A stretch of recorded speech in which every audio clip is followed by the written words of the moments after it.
Hey everybody, this is Victor. I am here with Sonia, and we are going to be talking about her journey and how she went from being a full-time realtor to her first 27,000 net profit projected flip. How are you doing? Good, good. Thank you. How are you? I'm good. I'm good. Well, I'm glad we could connect. I just really want to share your story. You've made a lot of progress and you've learned a ton just working with me and during this flipping process. So just want to chat and Yeah, thank you. get to know your story. Well, where are you based out of before we get into it? I am just outside Tampa, Florida. Okay, just outside Tampa. Cool. And then what's your background? So I've been a realtor for several years and I love it. I love everything there is to do about real estate. I'm from Canada actually, and I was a realtor there. And I did some flips in Canada, but that was many, many years ago. And after having kids, I stayed home with my kids when they were little. And so now in the States, I was just excited to get started again. And after selling real estate, I mean, I loved it. And so I wanted to get involved with flipping. Okay, cool. So you want to get in flip. So like how many flips did you do in Canada, or just like a handful? 3. Pretty good. Nice. That's awesome. Okay, very cool.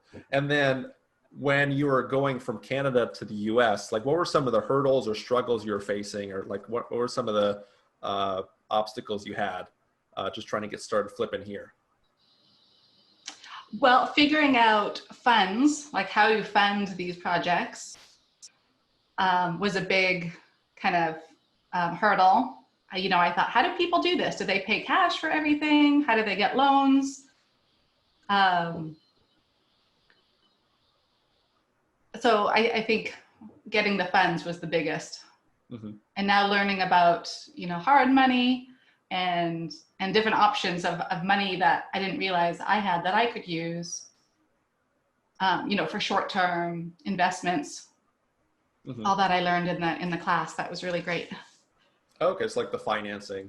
Yeah, it's one of the bigger questions I get all the time. Like, how do I get the money? How do I get a deal? Like renovations and repairs and all those estimates as well. So okay, so I remember when we met, like you were initially working on a deal in your local area. Do you mind telling us about that? I'd love to like dive deep into that one.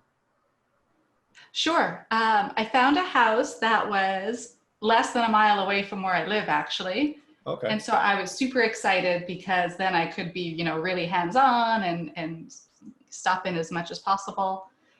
The numbers were a little bit tight. It was listed on the MLS and it had been listed for a long time. So I was hoping that the owners would be willing to come down quite a bit. I didn't end up getting that one, as you know.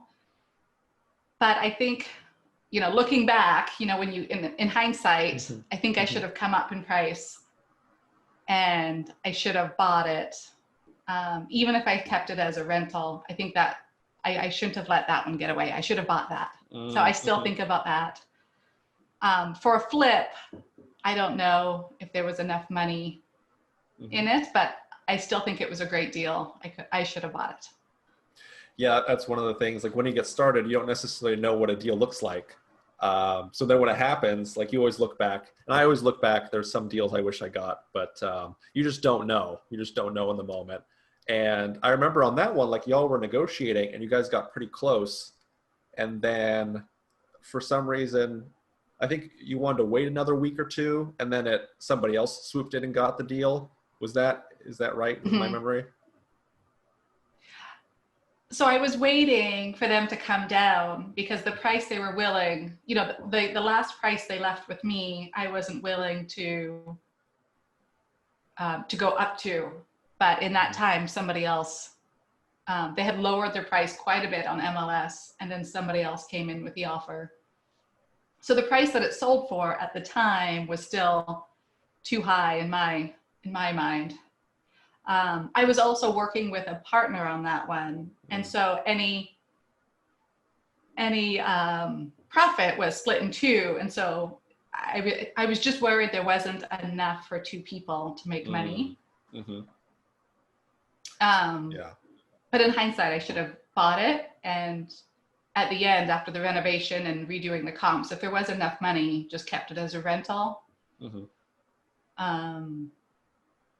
You know, I didn't even consider doing that at the time. It was only flip it or nothing.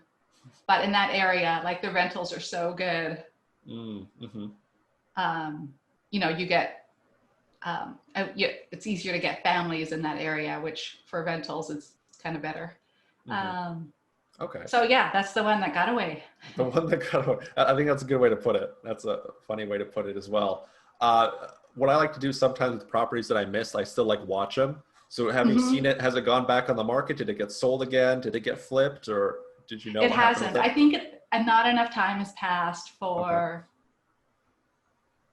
There's a few other houses that I bid on Hubzu, and I watched those, and they've been flipped. And but they've paid much more than I would have paid for it. But it's still interesting to see what somebody else did with it. So yeah, that's fun. It always is. It always is, because then, you know, and it just helps build confidence. Like, oh, I saw the before, you know, then you see the after. You can kind of guess what the repairs are just because you know your own numbers. So then you know, like, oh, wait a second, so that was a good deal. So that would have been a good deal. So next time something comes around, you're like, okay, cool, I'm more confident next time around. Yes. And I think all of that is all part of the learning process, isn't it? Where you see. So I feel very confident in like residential housing where you buy it to live in. But investing is kind of a different beast. So it's interesting to see all the differences. You know, you're not looking at a house and falling in love with a closet or kitchen or, right? You have to look at the house and see the potential and be confident that your end product is going to be worth what you think it is. So I think that's a really good piece of advice. So what a lot of people, like, they renovate it. Like, if I were to live there, this is how I'd renovate it. Versus right, like but that's renovating not what it. You're doing. That's right. Yeah. That's exactly. You got to renovate it for like the mass market to have, you know, mass appeal, wide appeal. Not necessarily like, oh, I'm gonna live in there. Like, oh, I'm gonna go all out and, you know, really go next level. You just got to get it to where it needs to be with regards to like the neighborhood, the comparables. Just get it to that level, and then you can sell it. Right. So that's a good lesson for anyone listening as well. So I'd love to dive deep into this current property you have. And then, like, full disclosure, so you currently own the property, right? Yes. Yeah. For this one, I think I sourced it for you. Like, I found the property, and then we're using some of my like networking connections on this one. And you haven't sold it yet. So like the number we're talking about, I think we're thinking like 27 net profit. I think that's just a projected number. Like, that hasn't happened yet, just so it's clear. That's right. Yeah. But so construction will start this week, I think. Yeah, it's a mobile home, which I'm not. I don't have any experience in. But it's on 3 acres. And yeah, I think it's a great area. I think it'll sell once it's complete, and I'm excited about this. Yeah. I am too, and I think it's a really good learning experience for yourself as you're going through this, to say the least. So I'd love to get your reaction, because you saw the place with it full of stuff. So the person was still living there. They were going to leave the country. They were going to go to the Philippines. They were older, retired, you know, wanted to move away. So they sold the property. That was their source of motivation. So you saw it full of stuff, and then we had it cleaned out, and like the place was all cleaned out. So I just want to get your reaction, have you talk about that a little bit with regards to that process. Right, with all of their things in it, you know, it was a small space, so that the home is just over 1,400 square feet, and most of the space was covered in their things. And so even the bathtub had things piled up in it because they only used one bathroom and the other bathroom was kind of storage, I think.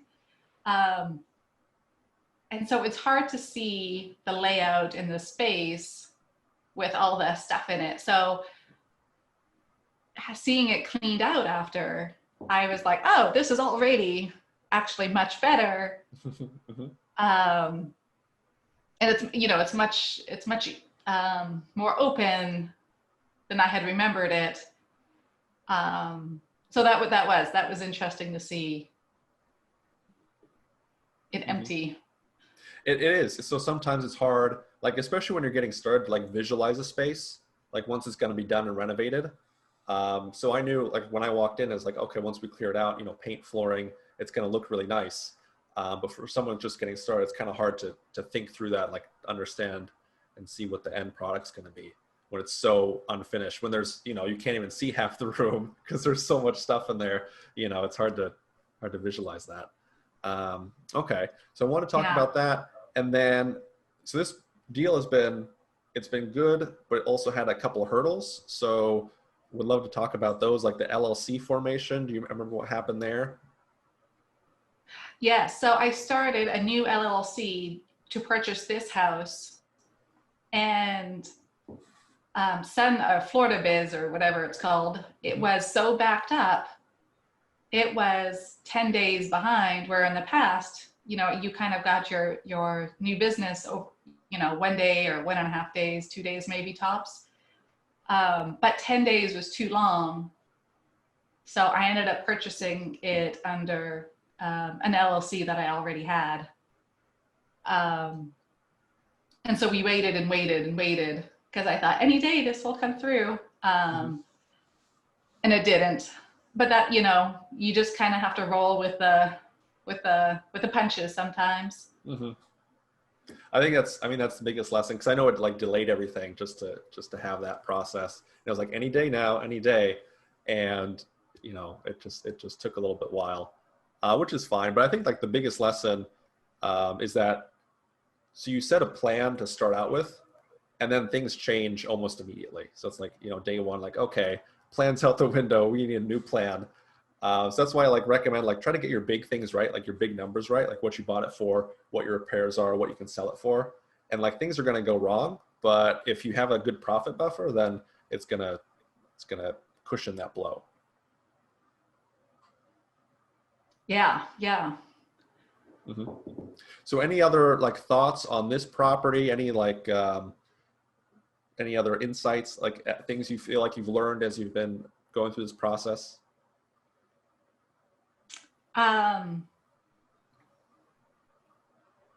Let's see. Well, you know, just going through the motions sometimes, I feel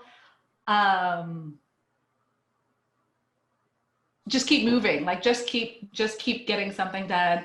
I feel I'm a little bit on the safer side, so a lot of this put me out of my comfort zone. Wondering, you know, is the well okay? Are we, you know, is the left foot moving before the right foot? Is so, you know, some of these steps have been concerning to me, and I wouldn't usually be so, I feel like it's more risky than I would usually act, you know, more risky than I would usually act. And so, but I think, you know, if you always stay in the safe zone, you're not going to move forward. So, so for me, that's my big hurdle is moving out of my comfort zone. I'm used to knowing everything before you make a decision. And a lot of these cases, you're making decisions with, you know, 70% of the information or 80% of the information. And you just have to decide, is that okay or is that not okay? So and that's how it is. That's part of the beast. Like, especially when you're seeing a property or making an offer on the spot to somebody, like you haven't had much time to walk the property, maybe a little bit. You haven't had a full inspection, so you don't really know what you're getting into, but you have to make those quick decisions. And if you don't, you know, somebody else is going to swoop in. And it's just part of it. So you got to make, just like you're saying, make decisions with like 70% of the information. Then, you know, hopefully that's making sense, but like you got to make decisions Yeah. with what you have, because you're not going to, Yes. by the time you get And that's been everything, it's really too late. hard for me. Actually, that's been really hard because I want to know with 100% certainty, you know, whatever it was, XYZ, or, you know, that the well is 100% working, or, you know, but, you know, I just keep the wheels moving. Just keep it going. Yeah. As long as you're making progress, I think that's the biggest thing. So yeah, I'm really excited for you in this project, this flip. I think it's going to be a success. I think it's going to work out, and hopefully we'll be done with it pretty soon. Stage, listed, sold, as we're working through everything here. So that's all good news. With regards to working with me, would you recommend others work with me? Yes, yes. Like I said earlier, we were talking about my comfort zone, and without you pushing that comfort zone, you know, I would have stopped. I would have not gone through with that. And I've been looking to flip a house since, it's probably been 10 months. And I, you know, for one reason or another, I haven't pulled the trigger on any of the deals that I've, you know, looked at or been a part of or bid on. But I think just you pushing me out of my comfort zone a little bit has been a big deal. And then your plan, you know, on your class, you have the different weeks and the different setups, and it kind of keeps you, okay, so I've just done step 2. Now I need to move forward to step 3. And so that's helpful because it keeps you focused and it keeps you moving forward. And that's what you need to do, is just keep moving forward. Mm-hmm. I think that's really good advice, because it's so easy to get caught up. Like you're at step 1, like, oh, what about step 7? You're getting ahead of yourself. And a lot of people, and they take all the steps at once. You know, that's not how steps work. It's one at a time. So I see a lot of people getting caught up there. So yeah, I'm very happy with your progress so far. I know it's new and it's like pushing your comfort zone. It's uncomfortable, but that's the only way to move forward on that one. And then why should someone listening take action now? Well, if you don't take action, you're going to be in the same spot today as next week, the week after, next month, a year from now. Sometimes you just have to take that leap of faith and cross your fingers and hope. I've got my assistant. You got your daughter there. Yeah. Okay. Hello. Can you say yes or no? I want to go to my job. No, baby. Well, we can wrap up here, but that's pretty much anything. Any final thoughts? Any final insights? Anything else you want to share? No, I'm just excited to see how the end of this works. You know, I'm just excited, and then to jump into the next one. I'm already looking for another one. Okay, nice. So that's awesome. So yeah, thank you for all your help. And I love that I'm able to text you or call you or at any time and just say, hey, Victor, I'm kind of stuck on this. Mm-hmm. Help me wrap my head around this. And so that's been very helpful. Thank you. I'm glad that's helpful. Well, perfect. Looks like your daughter's calling you there, so we can wrap it up. Appreciate it. Thank you so much. Thanks for joining. Thanks for sharing your story. And thanks for everyone for watching. Okay, thank you.